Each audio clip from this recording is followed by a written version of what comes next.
आज की ताज़ा सूरत हाल बारिश के बाद मंजर मिरपुर खास का आप देख सकते हैं इस वीडियो में। बहुत ही शदीद बारिश 2 से 3 घंटे जारी रही, जिसके बाद फसलों को भी नुकसान पहुँचा, खड़ी फसल टमाटर की फसल को भी नुकसान पहुँचा। जैसा कि आप इस वीडियो में देख सकते हैं, लगाई हुई है बारिश से बहुत ज़्यादा, और ये खड़ी फसल जो है काफ़ी फसल को नुकसान हुआ है। टमाटर को रेडी था, काफ़ी बारिश हुई है, कल भी बारिश हुई है।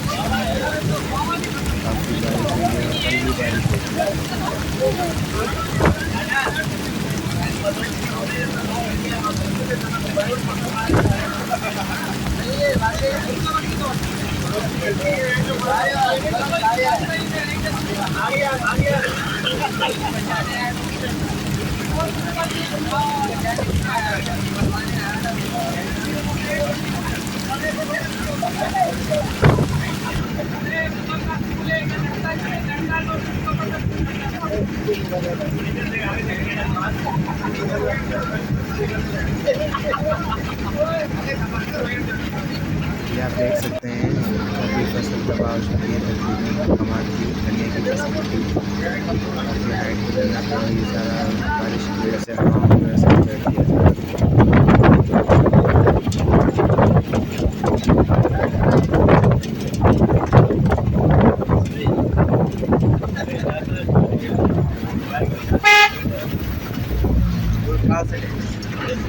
किसी और मल्ले से ले लें।